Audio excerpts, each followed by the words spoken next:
Bonjour mga mesami! Tara, samahan niyo akong magluto ng quick and easy Merry Me Gnocchi. Nice! Lahat ng ginamit ko dito mga mesami, mga frozen kasi tinatamad akong lumabas ngayon. Then you can use any protein you like. Nice! Tara, simulan na natin.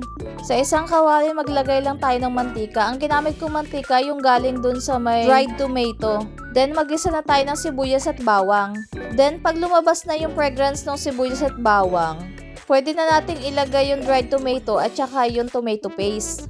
Igisa natin yung dried tomato at saka yung tomato paste. Then pwede na tayo maglagay ng butter. Tunawin lang natin yung butter dyan. Then pwede na nating ilagay yung meat.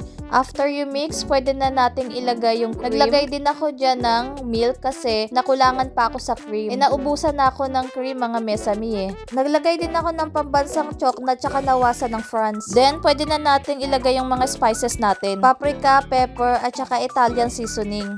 Tansya meter lang yung ginamit ko dyan mga mesami ah.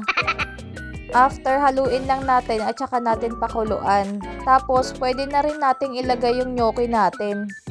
Mix lang natin yung gnocchi hanggang sa lumambot. Then, pwede na nating ilagay yung spinach natin. Tapos, takpan lang natin yan ng ilang minuto mga mesami. Then, pwede na nating ilagay yung parmesan cheese natin. Ang sekreto dyan mga mesami, maglagay din kayo ng grated cheese para mas creamy yung Merry Me Gnocchi natin. Then haluin lang natin mga mesami ng mabuti.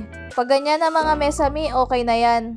Ang mungsa abik dupang. Ala ko mesami, c'est tout. Au revoir, à bientôt. Bisous bisous.